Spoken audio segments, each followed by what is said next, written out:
You've got your Flex Seal and you're ready to go. But first, here's what you need to know.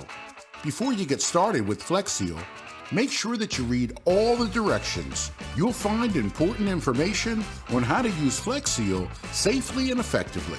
Always make sure that your area is well ventilated. Open doors and windows to get fresh air flowing and to prevent any vapors from building up. And when you can, use Flex Seal outside. Things not to do with Flex Seal.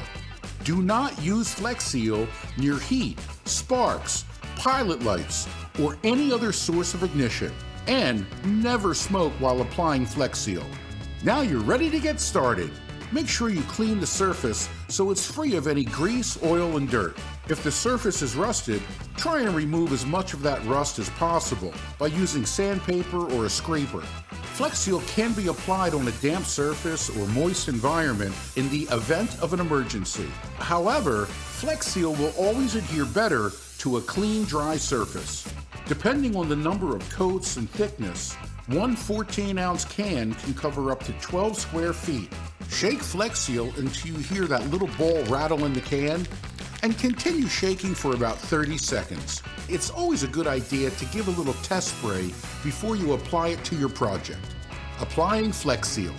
Spray Flex Seal about 8 to 12 inches from the surface using a smooth, even sweeping motion. And remember to always feather the edges.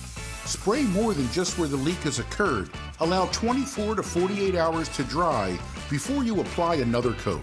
Remember, if you can see light passing through, you're going to need to apply another coat. Depending on temperature and humidity, Flex Seal will dry to the touch within 2 to 4 hours and completely cure in 24 to 48 hours. Storing your Flex Seal for later use.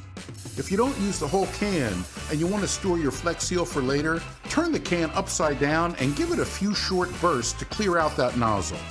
This will help prevent clogging. Then store your Flex Seal in a cool, dry environment, and never store your Flex Seal above 120 degrees. Here are a few other helpful tips for a safe and productive Flex Seal experience. Don't use Flex Seal on gas tanks, radiators, tires, vinyl, or any areas that have extreme heat or pressure. Spraying it anywhere that comes in direct contact with drinking water is not recommended. So there you go. That's how you use Flex Seal. Please remember to read all the directions carefully and always flex on.